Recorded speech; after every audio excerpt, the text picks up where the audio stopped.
Karena Bambang Tri ini cerdas. Satu, nomor palsunya aja tahu. Nomor ijazahnya aja tahu. Siapa yang dipalsu? Hari Mulyono. Itu UGM.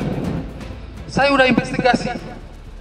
Begitu investigasi di Jogja, saya udah mau diterima mau masuk UGM, Bambang Tri ditangkap di Jakarta. Angkatan 85 sekarang nggak mau ngomong.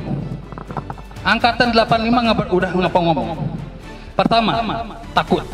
Kedua, ada yang sudah jadi komisaris. Ketiga, ada yang sudah aman.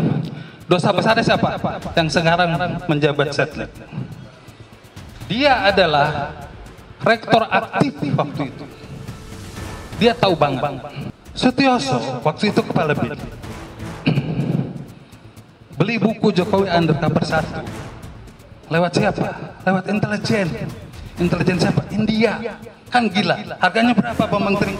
Harganya 5 juta. Buku harga 150.000. Lalu Kang Yayat, Jenderal Yayat, ngomong, saya pernah punya buku itu. Tapi sejak buku itu saya pegang, saya dipanggil atasannya. Siapa? Wiranto. Dia nggak pegang. Yang menarik, saya sedikit meloncat. Soal Singapura. Bapak-bapak, Ibu tahu kan anak-anak Jokowi semua di Singapura kan? Nah, ada siapa di sana? Jokowi kan tukang kayu. Lalu kok anaknya di Singapura semua? Ya ada neneknya di sana. Makasih Kang Edi. Ya, ini Kang Indra. Hendra. Ya, silakan Kang Indra. Ini pemilih Jakarta 1. Terima kasih. Assalamualaikum warahmatullahi wabarakatuh. Saya hanya menambahkan dari senior-senior ya. Jadi menarik dulu ke belakang ceritanya. Soal berijazah atau ijazah palsu atau ijazah asli. Sebenarnya ketika Bambang Tri memantik, di sini ada Kang Tia, di sini ada Mas Pasca, ada lagi kawan satu, Effendi Saman. Yang membawa Bambang Tri itu adalah saya. Hingga akhirnya muncul permukaan. Waktu sidang pertama saya hadir. Jadi ceritanya Jokowi Undercover kedua, izinnya semua di saya sekarang. Kalau mau diterbitkan, Kang Dindin tahu waktu saya bawa ke beberapa jenderal, mau nggak menerbitkan Jokowi Undercover kedua? Diam semua. Ada ya?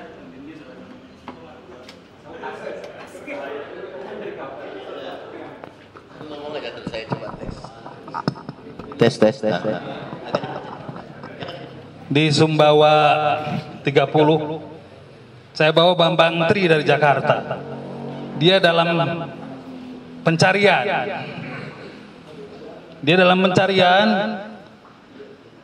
Saya simpan dia di kokosan, nggak ada yang tahu. Selama 6 bulan, saya kontrakin. Tapi 6 bulan saya capek bawa dia. Saya punya relasi dia itu karena dia jurnalis.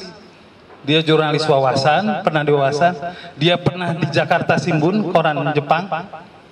Saya belajar di sana. Lalu orang-orang bilang itu intel. Leher saya kalau dia intel.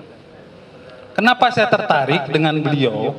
Karena begitu dia di penjara pertama Jokowi Undercover 1, dia pulang istrinya hamil.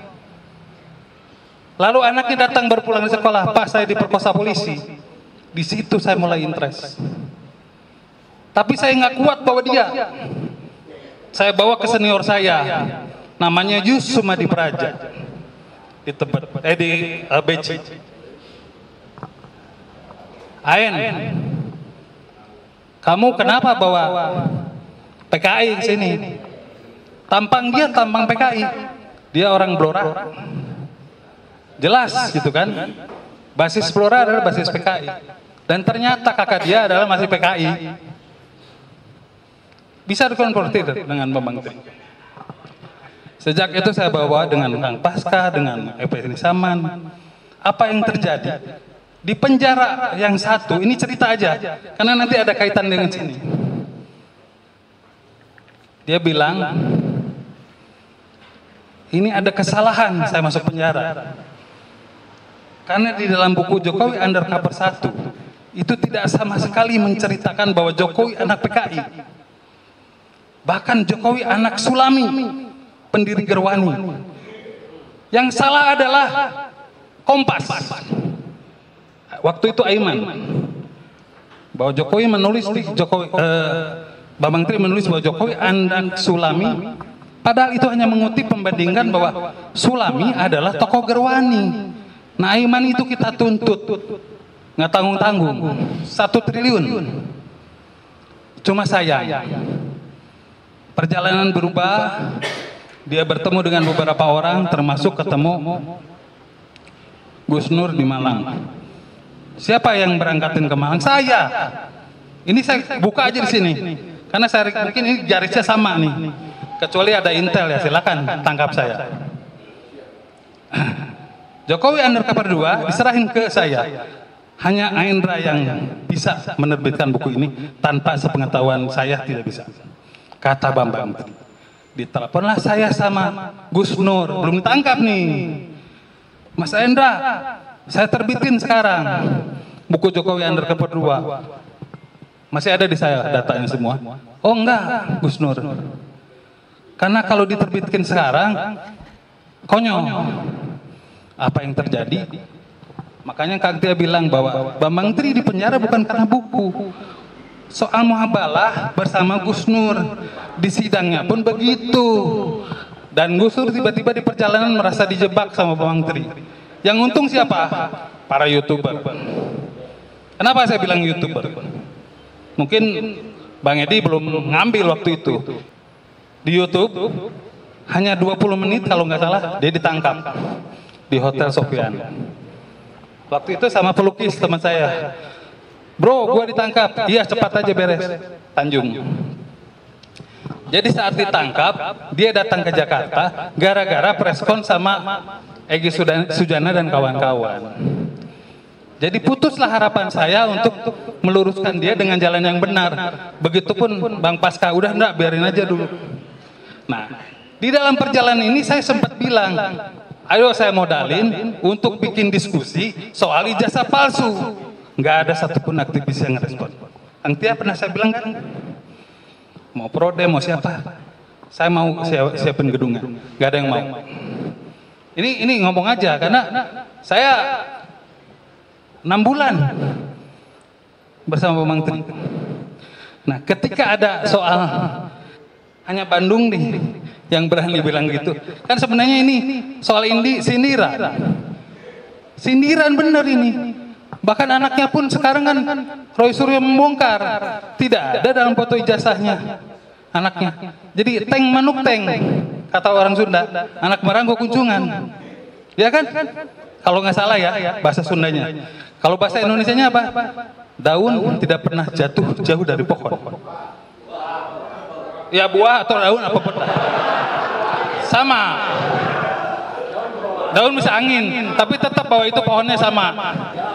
Ya, karena yang nanam pohon buah jarang sekarang. Oke.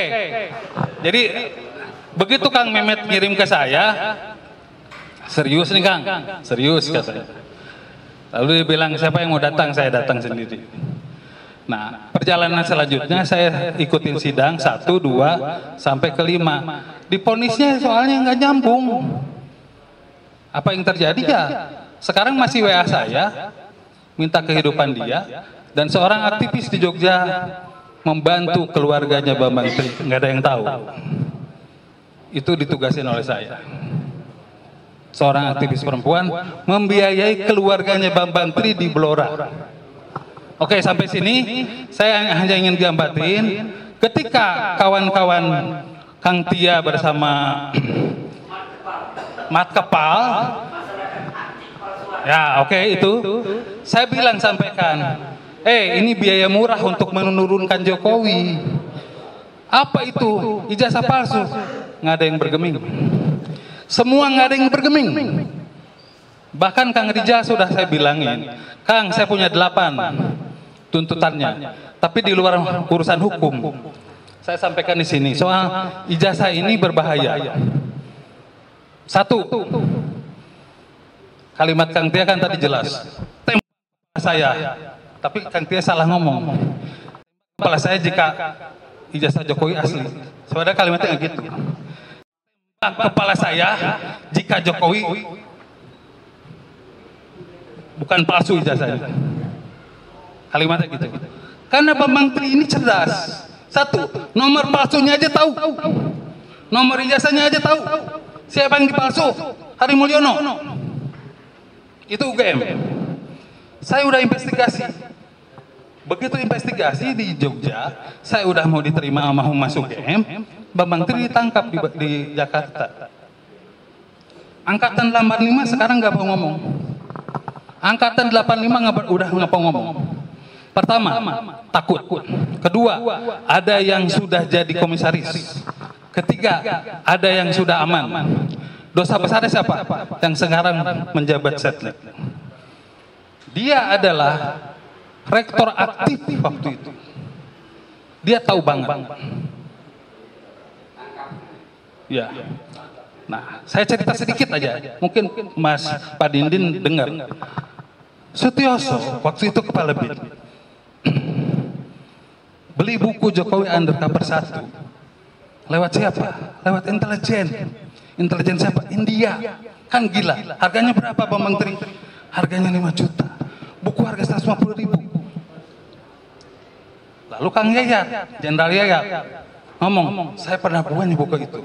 Tapi sejak buku itu saya pegang, saya dipanggil atasannya. Siapa? Wiranto. Dia nggak pegang. Nah ini bikin aslinya mau nih ada Pak Menteri. Saya kasih PDF-nya. Kalau mau di sini, saya kasih PDF-nya 1 dan 2. Silakan mau disebarin. Tapi untuk yang 2 tidak bisa karena akan dicetak setelah Jokowi turun. Makanya tujuan di sini kalau Jokowi turun, buku ini aman. Yang menarik, saya sedikit meloncat. Soal Singapura. Bapak-bapak, Ibu tahu kan anak-anak Jokowi semua di Singapura kan? Nah, ada siapa di sana? Jokowi kan tukang kayu. Lalu kok anaknya di Singapura semua? Ya ada neneknya di sana. Siapa neneknya? Ketemu sama Luhut Binsar waktu itu jadi dubes. Dubes zaman siapa? Zaman Habibie. Siapa yang angkat dubes Habibie? Yang angkat Luhut Binsar jadi dubes Habibie. Siapa waktu itu? Karena ini agak rahasia sebenarnya. Nanti akan ditonton. Pasti saya akan dicari. Yang menjadikan Luhut Binsar jadi dubes, seorang menteri lewat siapa? Kang Pasca tahu nanti ngomongnya off the record itu. Gak enak soalnya. Tokoh penting di negeri ini. Nah, oke. Setelah Gus Dur jadi presiden, Luhut apa? Ditarik ke Menteri Perindak. Di situ dia udah pasang kuda-kuda di Singapura. Singapura, ibunya Jokowi adalah orang penting yang direkomendasi oleh Soeharto.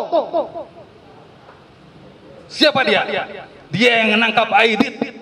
Oke, sampai sana dulu. Terima kasih. Assalamualaikum warahmatullahi wabarakatuh.